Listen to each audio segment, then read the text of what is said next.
Vrhunac svake naše molitve bi zapravo trebalo da budu one reči iz molitve Gospodnje: neka bude volja tvoja.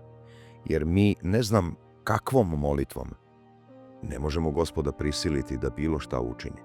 Molitve za zdravlje naših bližnjih jeste izraz naše ljubavi. Međutim, u Božijoj je volji, u snazi Božije milosti, kako će i na koji on način postupiti. Pazite, Bog uvek deluje vaspitno.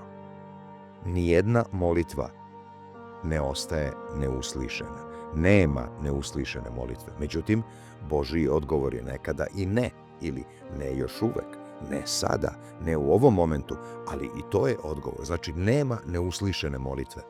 Mi vrlo često, nažalost, rekao bih, mešamo mnoge danas i tekako još uvek prisutne elemente sujeverja sa onom zrelom verom.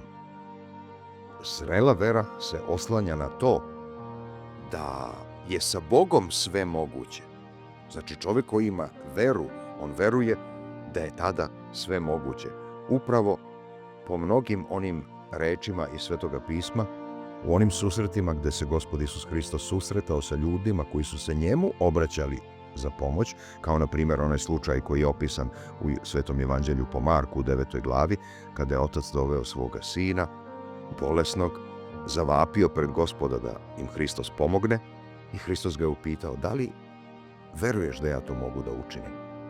On je zaista u svojoj prostodušnosti, i to je vrhunac njegove iskrenosti, i to bi trebalo da bude najsadržajnija molitva svakoga od nas, samo rekao: verujem, Gospode, pomozi mome neverju.